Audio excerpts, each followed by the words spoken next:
So today we're going to go over some different oils. We're going to go over vinegars. They're all in the chapter that we're going over this week in flavors. So this is the oil that we use most often in the kitchen. This is a blend oil. This one here is a 75-25, 25% olive oil, and 75% canola oil. Now the cool thing about canola oil is it's used all the time now. You're starting to see it all the time in restaurants, stuff like that. More and more people are starting to use it in their kitchen. Does anybody know what the old name of canola oil was? It's called rapeseed. Rape. R-A-P-E seed. It's not a real attractive name, right? No. So the people in the industry that came up with the rapeseed, or grew rapeseed, decided, we need to come up with something different. How they came up with canola, I do not know. But that is now what canola oil is. Do they still call it rapeseed? Some classic chefs, they'll try to mess with you, and they will call it rapeseed to see if you know your stuff. But yeah, that's what you now see. This is what we use.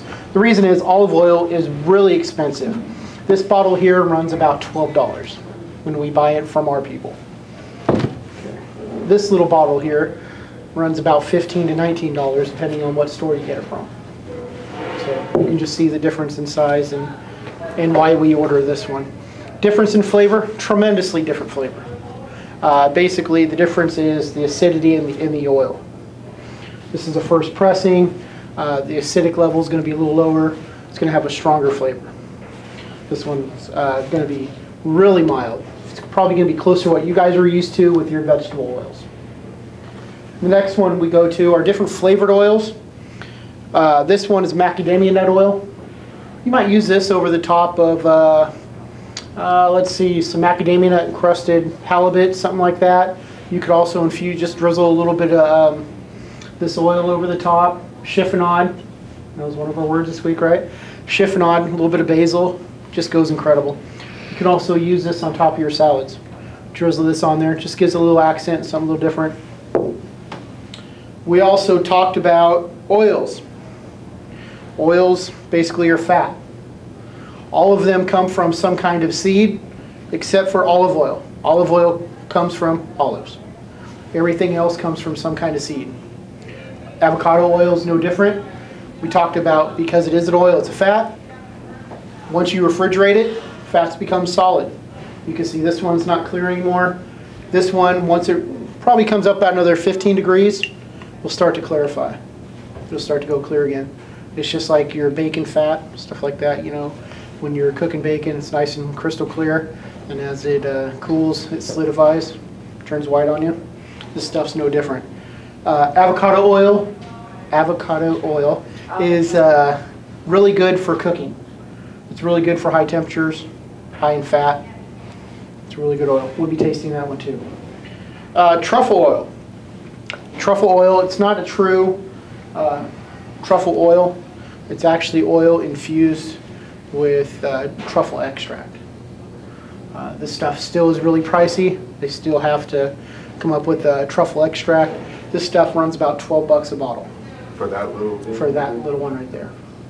So just a little dab will do you whenever you Little use it? dab will do you, yeah. And we'll be trying that one also. Then we go on to the world of vinegars. This is just a small sample, to put it lightly. Vinegars are actually real fun to buy. Oils are too. I have a hard time when I go to the store not buying stuff.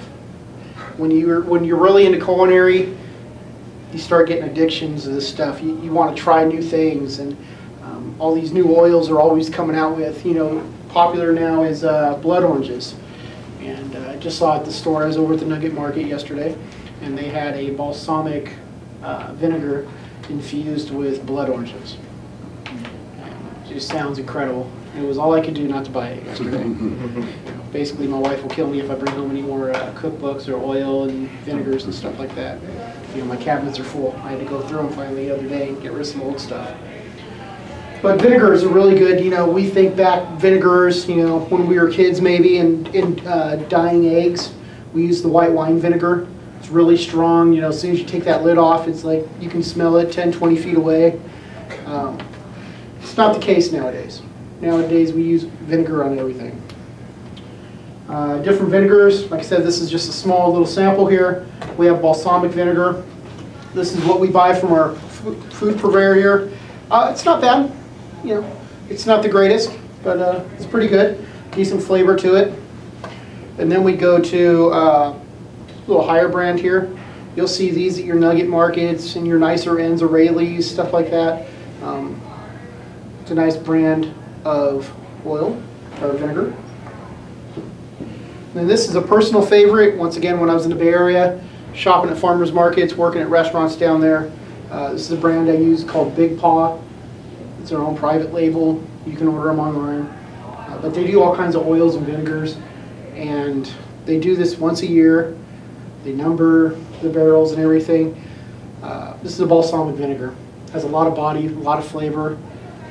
You know, the difference is kind of like when you look at beer. You look at, you know, Budweiser, and then you go on up to you know, your home brews. The difference in flavor, that's the difference in the vinegars between that big one and this little one here. So a lot of flavor. We're going to try them all. Maybe you guys are going to get to try this. And 9 times out of 10, this is the one everybody picks. Yes, sir. What's the difference between the balsamic and like the white? What they're made with. You know, others are grapes. Other ones, they're similar. Yeah, it just depends. Chardonnay, or this one's Cabernet. It's going to use the Cabernet grapes.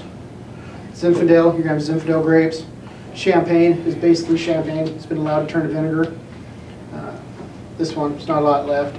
Everybody enjoys tasting this one. This one has a nice, strong champagne flavor to it.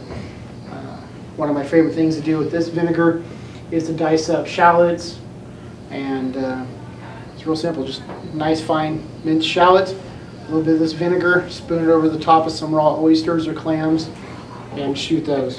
And it's just out of this world. When I go to restaurants and they bring this to me, I actually ask for a little extra side of the champagne vinegar and the minced shallots. But yeah, this one's a real fun one, so I want to make sure you guys try this. How do you know what vinegars go with what foods? You know, like you just mentioned that little recipe right there. How do you know to use that particular vinegar, per se, one of those down there? I mean, the general rule of thumb is seafood and fish. You generally want to drink white wine, you know, so you're going to use like the lighter vinegars, same thing. Red meat, red wine. Basically, they tell you like colors. So if it's red meat, you want to go red. If it's a white meat, say if you're looking at chicken, something like that, you're going to want to go with that color wine. Same rules will basically apply for here. Now, those aren't hard rules to follow. You know, those are just a guideline. Always try it. Come up with something different. You know, if everybody just stuck by the same old rules, we never have anything new. So they're always trying new stuff. So don't be afraid to try something. What's the worst that's going to happen? It's not going to turn out. All that I say is don't try to make something for a party the first time. Don't try something for the first time when you're doing a catering for 50 or 100 people. Okay, you experiment on yourself, your wife, your significant other, friends, whatever, and see what they think and try to get the true response. This is going to be a new one for me today. This is a coconut vinegar. You'll find these at different ethnic stores, VinFat, stuff like that. You can find them over there. But yeah, we're going to be trying this one today. Another one, rice wine vinegar, used in salad dressings, different dishes, all the way down to our cider vinegars. We'll use that in salad dressings. We use a lot of that here. We're making barbecue sauce. You know, it's not going to be a real strong vinegar. Sig level is going to be different than, say, your white wine vinegar, red wine vinegar. If you think of red wine vinegar, it's really potent. You can taste it.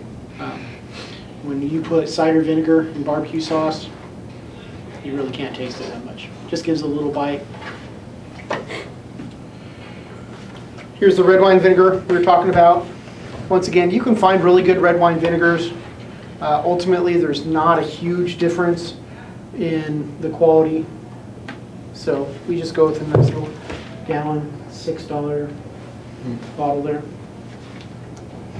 And we have white wine vinegar.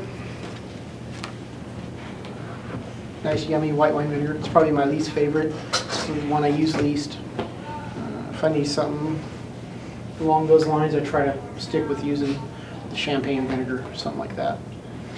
When I say this is a small amount, there are literally, if you go to different stores, you're going to see 30, 40, 50 different kinds of vinegars.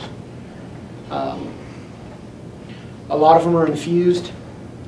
I like to find vinegars that come from a wine. It's been allowed to turn to vinegar. It's going to be a true vinegar. I'm not a big fan of, you'll see some of these raspberry vinegars and they will be infused with the raspberry flavoring. And you can definitely tell the difference. Unfortunately, I don't have any here today. I did have some. We obviously used it up in the kitchen. So I think at this point, we're going to go ahead and we're going to try some different oils and vinegars. Everybody has a water. I have some breadsticks up here to kind of clean your palate a little bit too. We're going to start off with the most mild first here.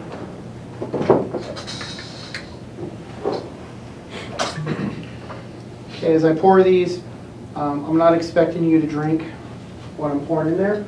Just a little taste. Little dab will do you.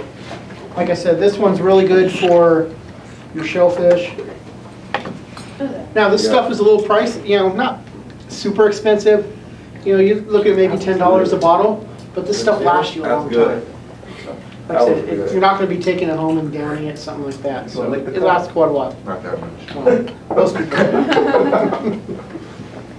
Okay, next we're going to go to balsamic. We're actually going to try 3 different balsamics.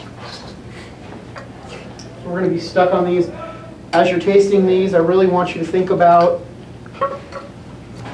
the flavors you're getting, how sweet they are, how smooth they are, stuff like that. One of my favorite things to do with the balsamic is a nice summer tomato salad. Get some nice ripe heirloom tomatoes, fresh from a farm.